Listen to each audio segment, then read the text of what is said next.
pottery and radiocarbon dating alone cannot determine if the kingdom of David and Solomon was as large and prosperous as described in the Bible.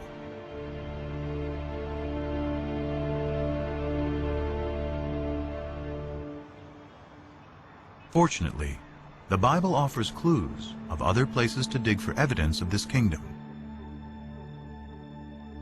The Bible credits David with conquering the kingdom, but it is Solomon, his son, who is the great builder. This was the purpose of the forced labor which Solomon imposed. It was to build the house of Yahweh and the wall of Jerusalem, Hatzor, Megiddo, and Gezer. 1 Kings 9:15.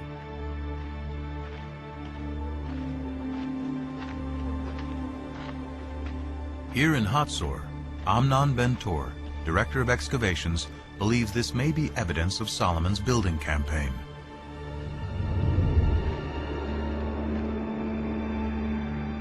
Archaeologists call it a six-chambered gate, a massive entryway fortified with towers and guardrooms.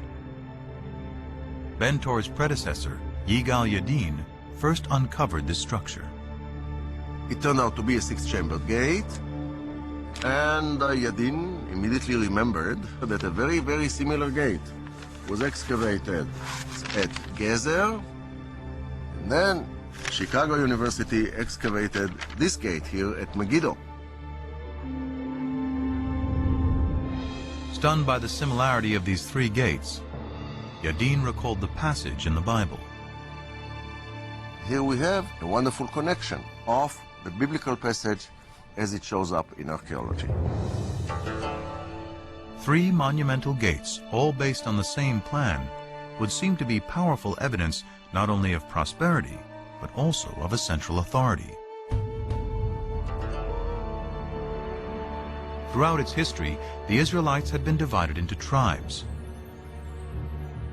then into kingdoms, north and south. The locations of these strikingly similar gates in both regions suggest a single governing authority throughout the land.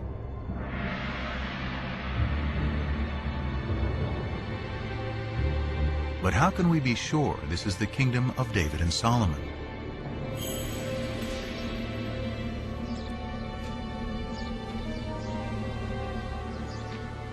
The answer, once again, lies in Egypt.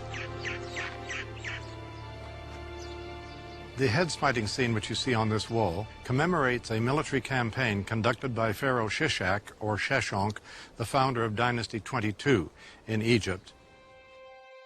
The Egyptian pharaoh Shishak invades Israel, an event the Bible reports and specifically dates to 5 years after Solomon's death, during the reign of his son Rehoboam. In the 5th year of King Rehoboam, King Shishak of Egypt marched against Jerusalem and carried off the treasures of the house of Yahweh and the treasures of the royal palace. He carried off everything. 1 Kings 14:25 and 26. The importance of this in fixing one of the earliest dates, specific dates, in which Egyptian history coincides with biblical history is really startling and has to be taken note of. This stunning convergence between the Bible and Egyptian history gives a firm date for the death of Solomon. Shishak's campaign, according to the well-established Egyptian chronology, dates to 925 BC.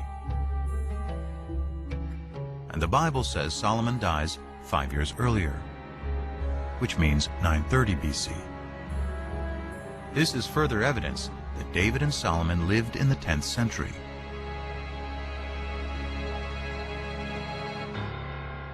But there's even more hidden in these walls. These ovals, with their depictions of bound captives and city walls, represent places Pharaoh Shishak conquered in Israel. One of those places is Gezer, where archaeologists find the hallmark of Solomon's building program, a six-chambered gate. Bill Deaver directed the excavations in the late 1960s. we can actually see vivid evidence here of a destruction. Down below, we have the original stones pretty much in situ. But if you look in here, you see the stones are badly cracked. You can even see where they're burned from the heat of a huge fire that has been built here. And then up in here, you see the fire has been so intense that the soft limestone has melted into lime, and it flows down like lava. This is vivid evidence of a destruction, and we would connect that with this well-known raid of Pharaoh Shishak. And if the gate was destroyed by Shishak in 925 BC, then it must have been built during the lifetime of Solomon, who died just 5 years earlier. Surely this kind of monumental architecture is evidence of state formation. And if it's in the 10th century, then Solomon. Although a minority of archaeologists continue to disagree, this convergence of the Bible, Egyptian chronology, and Solomon's gates is powerful evidence that a great kingdom existed at the time of David and Solomon, spanning all of Israel, north and south, with its capital in Jerusalem. But Jerusalem is more than a political center. It is the center of worship.